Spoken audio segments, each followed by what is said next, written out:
चलो, अस्सलाम वालेकुम जी। लो जनाब, शरफुल शरीफ की लैट क्यों नहीं आ रही, असल हकायक जोड़े ने तुहाडे सामने रखांगे।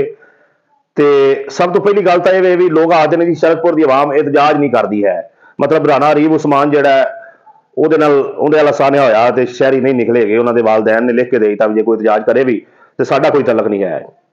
ठीक है जी। शरफपुर का कोई महला ऐसा नहीं जिथे हर साल गर्मियां सर्दियां कोई वारदात नहीं होंदियां, लेकिन ये बंदे बाहर नहीं निकलते हैं।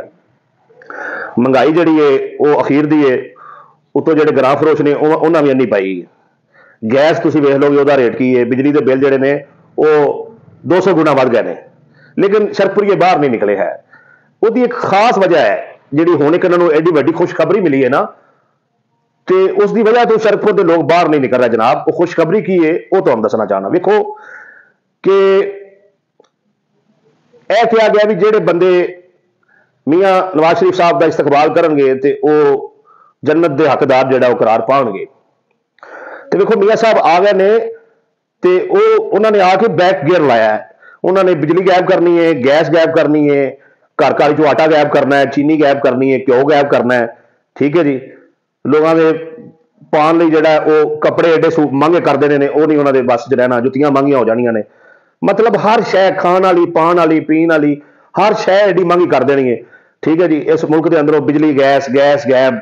ठीक है जी। महंगाई अरूज से, चोरियां डकैतियां अरूज से, हर शह अरूज से जानी। वजह की है ये पिछे मियाँ साहब का एक बड़ा बड़ा मिशन है। वेखो मियाँ साहब जोड़े ने वो इस कौम को वापस जन्नत पहुंचाना चाहते हैं। पहले बैक गेयर लगेगा, क्योंकि जिमें जिमें पिछे जाओ तो सहूलतां घट सन। बाबे आदम अलैहिस्सलाम के दौर ना ये पक्के मकान सन, ना ये गली गली गैस के मीटर लगे सन, ना कोई बिजली का मीटर लगा सी, ना कोई घर घर साफ पानी आता सी। ठीक है ना जी। तो कोई अजे का माहौल नहीं सीगा, एवं आवाम ने रौला पाया तो स्यापा पाया। गल ये कि मियाँ नवाज शरीफ साहब सारी कौम को बैक ले जाएंगे, और मियाँ साहब इन्ना बैक ले जाएंगे कि चाहते हैं कि ये जी बाबे आदम अलैहिस्सलाम की औलाद है, ये वापस जाके, चूंकि अब्बा हजूर जोड़े ने जन्नत चो आए सन, तो ये सारी कौम जी वापस जन्नत चुर जाए। ठीक हो गया जी। वो वास्ते जरूरी है कि पहले इन्हों बैक गेयर लवाया जाए। बैक गेयर लवाने वास्ते सारिया सहूलतां इन्हों को खोहनियां पैणगियां, इन्हों की अकल जी सलब की जाएगी, इन्हों का शऊर सलब किया जाएगा।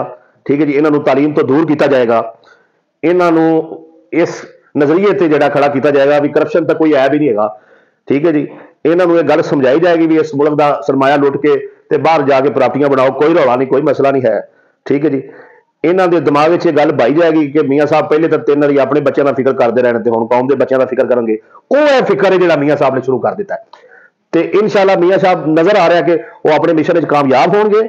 और तुम वेख्या जी आने वाले दिनों में मजीद ये सारिया चीज़ां गायब करके वो जमाना कदीम जंगल के दौरे सानू जाके वो पुराने जमाने च जाके तो वापस फिर यानी जन्नत। तो जनाब ये सारे काम तो मियाँ साहब नेक नीति जन्नत वास्ते कर रहे हैं, तो इस वास्ते आवाम बाहर नहीं निकल रही। बल्कि जन्नत भला किनू नहीं चाहिए। जन्नत दी तैयारियां हो रही ने, छड्डो दुनिया की पिया, अल्लाह अल्लाह करो, नमाज़ां पढ़ो, कुरान पढ़ो, आखिरत की तैयारी करो, छड्डो इन्होंने सारे मसाइल कुछ नहीं पिया। तो आप जाना तो हम जन्नत जीए। मियाँ साहब ने कह दिता है, बस वो आ गए हैं जन्नत के टिकट लै ने, तो उन्हें वड़ने ने, तो आप सारे जन्नत जाना है।